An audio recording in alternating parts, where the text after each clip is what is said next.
Hello everyone, the Chronicler here. Today I will be presenting to you Chapter 9 of the Life and Times of Glory. Before we get into this particular chapter, I do need to provide a trigger warning. It does depict the abuse of a child. If you would prefer to skip this chapter, but would like to continue with the story, there will be a TLDW timestamp in the description, as well as one linked and pinned in the comments. However, this is a crucial chapter and turning point in the story of the life and times of glory. So without further ado, allow me to present to you the Life and Times of Glory, Chapter 9, 3 Children of Midas. Glory, this shall be your name. I pray it brings you light and fame. I name you this, my daughter, so you'll know how I think of you. By radiance of Mother Goose, may this name ever be proof that you are blessed and beautiful, for that's how much I love you. Though I must now send you away, for it's the price that I must pay, know that someone loves you dear, glory, blessed, in olive near. The siblings move far away. The lion and the unicorn were fighting for a crown. The lion beat the unicorn all around the town. Some threw them white bread, some threw them brown, all helped to pack them up and send them out of town. But Glory won't be cast aside, for she is the people's pride. She will stay with them a year, then finally escape from here, to go and find her brothers dear, and live then by their side. Richard and Robin. Richard, called the lion, chased the water girls. Robin, called the unicorn, followed close behind. Richard called the unicorn, "Come catch their cutely curls!" Robin called the lion, "I believe you've lost your mind." But the giggling girls of water thought his antics quite an honor, and snatched the brothers off to far away. They arrived on foreign ground, and even as they looked around, Richard raised his arms. "Let's seize the day!" Richard was a loud man, flamboyant in his ploys. Robin was a cautious man, who didn't care for noise. Both the brothers, they were strong, and as they walked the land, a wondrous garden caught their eye, and Richard made a plan. "I declare this spot is mine," said Richard with a grin. But suddenly a cat came up and knocked him on his chin. Richard and the White Queen's guard. "Get out of here!" hissed the cat while ringing loud a bell. "The guards will come. You'd better run. I know your kind too well." But Robin saw a little girl who hid behind the cat. Her lips were red, her skin was pale, her hair a jet night black. Robin said, "Don't worry, little one, he means no harm." Though sure enough, the guards came running at the cat's alarm. But recognizing Richard, the guard said, "Hail, son of Midas!" Richard grinned. "You've rightly spoken. Yet how fate has tried us. Would you allow my brother and I to meet your king and rest a by? Our journey has been long to here, for we travelled to far from near." So the guards did take the brothers off to meet with good King Klaus. These Midas sons were well received. The White Queen offered them a house, and it was that very day when these two were asked to stay that someone stole the dumplings and Cat caught herself a mouse. Lucy and Robin. Little Lucy, mother's beauty, wherefore dost thou cling so much to me? For I am but a unicorn, my brother is the stronger one, you see. But it was, when they had left, sweet Lucy Snow did cry. She wished to see Robin again. He must come by and by. So the queen would ask him back, and one day became another. But alas, it took too much to handle Robin's brother. Richard behaved just like fire. Lucy Snow was blessed by ice. The White Queen would not have her daughter grow up under his advice. The lion despises. Still, the unicorn would come quite often to the palace. The lion watched him, cold as stone, his eyes to bear him malice. How could they allow one brother and then not invite the other? Was he not greater, he not stronger? Such thoughts made his heart grow callous. The lion and the unicorn were brothers of a crown. The lion became popular all across the town. He'd be recognized the strongest. He would be renowned the longest. Richard tells tales. On the rooftops, Richard spoke. "Behold a son of Midas!" People heard his awesome words and said, "We'll let him guide us. Certainly he does have charm, son of the Golden King." So he told them many tales of all his wandering. Richard slayed a dragon once, and stole from it a mirror. He brought it back for Glory so she'd see her beauty clear. and when he fought his brother, every time Richard would win, though not in archery, he stated, that he gave Robin. But oh, how great King Midas' sons, and oh, how great his daughter! If only they could see her now, but she was crossed the water. Robin and Glory and Richard. What character are Robin? He rebuilt my fence. He can shoot a bow. He gave me 3 pence. He fixed up my shoe. What character, oh, what character our beloved Robin! A year passed before Glory came to seek her second brother. She found him over by a lake with thoughts of hunting game. "Robin! Oh, my Robin!" she cried, hurrying to greet him. He dropped his bow to lift her up and laughed. "You're still the same." She hugged her brother tightly, but soon let him go and said, "Brother, I have left the nearby village. Yea, I fled. I want to stay with you and Richard, far where we can hide us, where no one's seen my beauty or heard tales of gold King Midas. I will recline, Richard will laugh. Your bow will catch your quarry." But even as she spoke, the lion caught sight of her. "Glory!" he called to the people with him. "Come and see, my sister's here.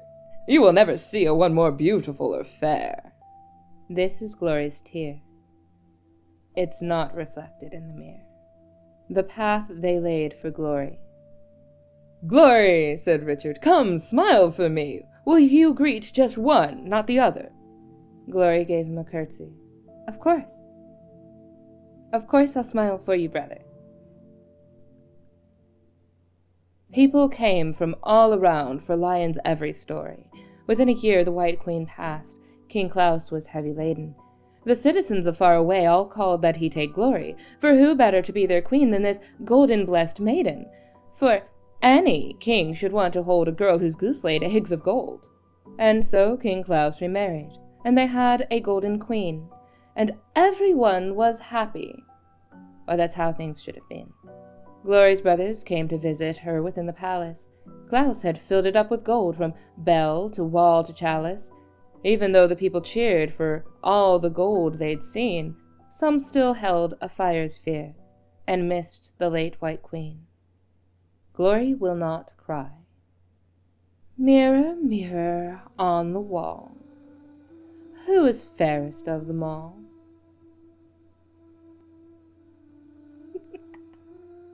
And what is it that I'm fair, if I'll never know love's true care?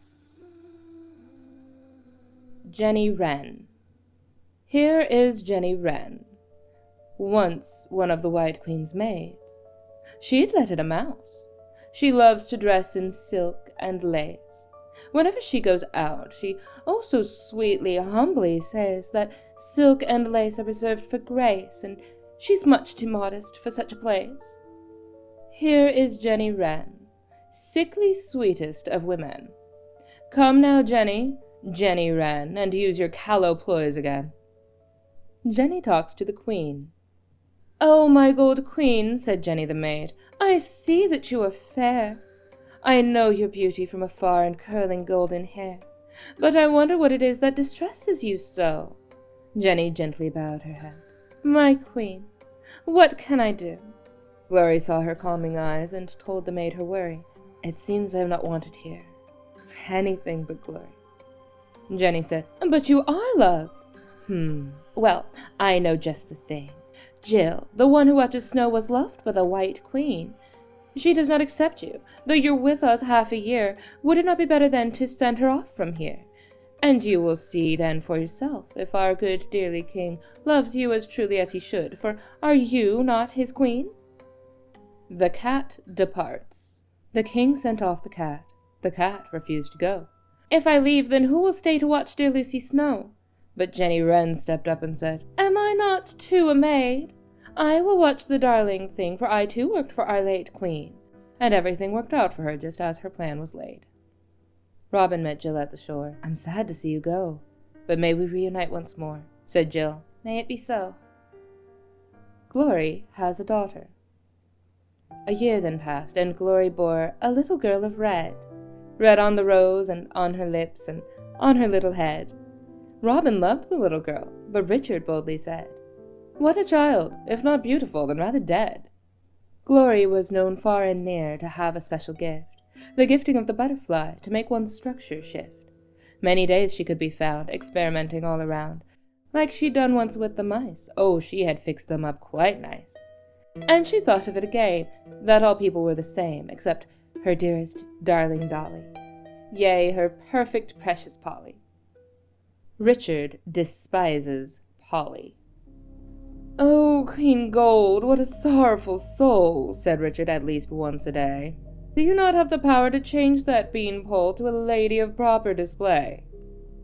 The same strange sickness that claimed the White Queen took also King Claus when Polly turned 3.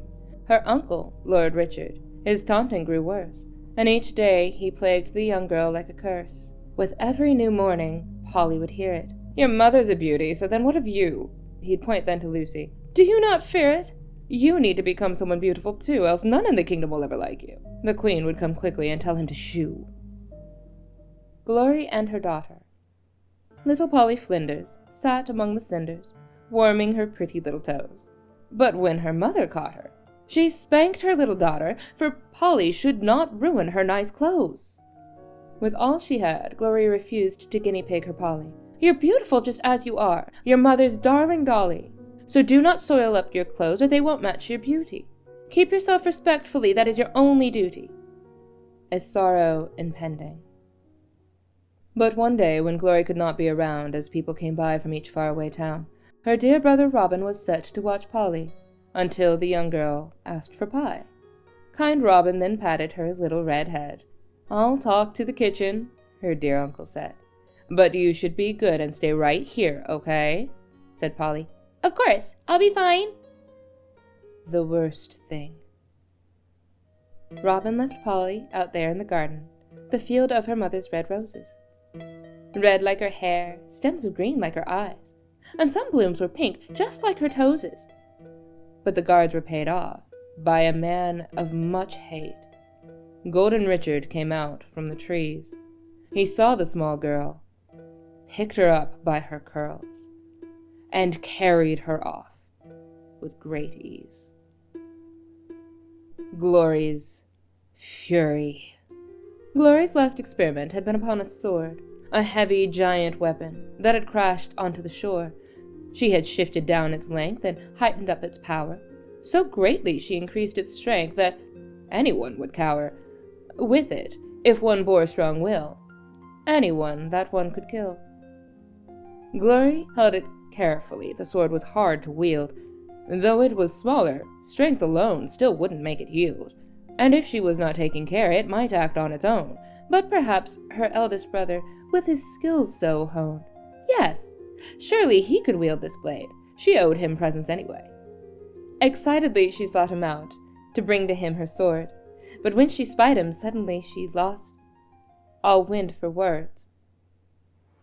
He had grabbed her precious, darling daughter by the hair, and in the woods now beat her blue, because she was not fair. Without a second breath, or even time to think, she rushed him in a rage, and it was over in a blink. Robin finds them. Robin ran quick through the garden. Polly was not there. The guards had claimed they didn't know, and to this they would swear. But when he found his niece and sister at last in the wood, he froze, unsure of how to move, or even if he should. Glory, oh Glory, our brother's through. I see now our story, and wish it weren't true. Glory's turn. These are Glory's tears. And if you were to bring a mirror, for this time, and this time alone, they would be reflected here. Glory turned to Robin, greatest sorrow in her eyes. Oh, what had she done? Oh, this pain she could not hide. But her sorrow turned to blame, for that is the way of things. Where were you? Had you been here, this would not be happening. You were to be guarding Polly. You were to guard my daughter. Get out of my sight, you cur! Go back across the water!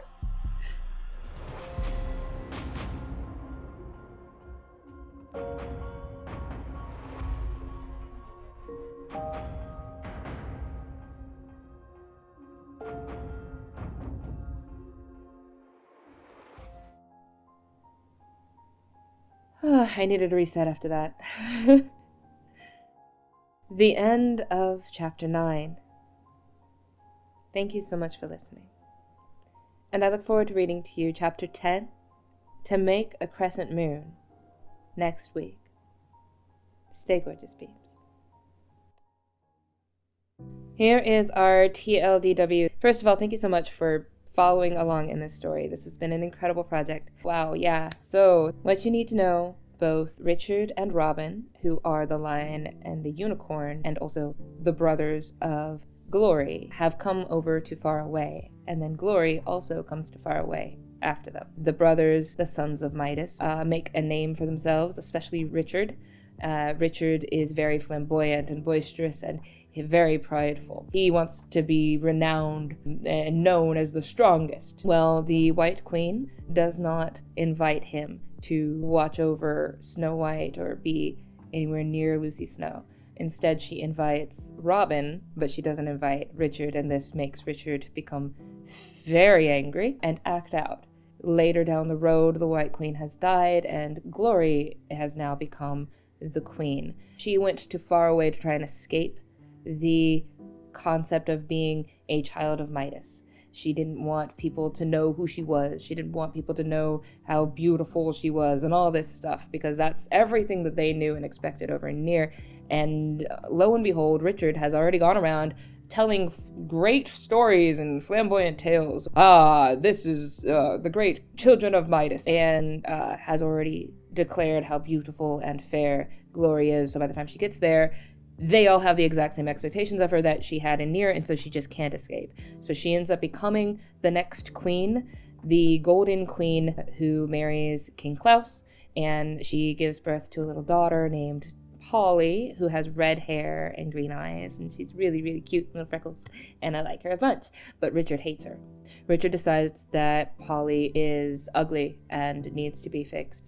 Basically, Richard is an awful uncle, and Glory finds out what he did and runs him through with her new sword before thinking. Now you have the stage set for Glory to become the wicked stepmother of Snow White that everything kept leading her to be. Now the stage is set. Glory has twisted after this, and she blames Robin for not being there watching her daughter, and thus declares that he needs to leave and go back to Nier, that she never wants to see him again. Where we're going into chapter 10, the things you need to know is that the queen is very mad at Robin and has pinned all the blame on him in her warped mindset, in that where she once always promoted her daughter's natural beauty, she is now possibly thinking in another direction about her daughter and what to do to protect her. Oh, during this time, Glory sent the cat away. That is Jill. Jill is now in Nier right before the birth of Polly. And so that's something to know, just timeline-wise. Other timeline things is that the events of the ending of this chapter occur when Polly is 3, nearly 4 years old. So yeah, that's where we're at. Thank you so much for listening. And honestly, now that I've done this, I'm thinking maybe I should do some of these little talks at the end of these videos, because the like, even if it's not like just a TLDW, like maybe you guys could get to understand what's happening in the story a little bit easier after experiencing the poetry of it. That might actually help people. So actually, this is a pretty good idea. Anyway, hope you guys enjoy the new setup. This is fun. I really like this. I'm really thankful to some friends of mine who are allowing me to use their house to record, because I was having a lot of difficulty in my other place. So yay. You guys are amazing, and thank you so much for following along. Stay gorgeous, peeps. Wow.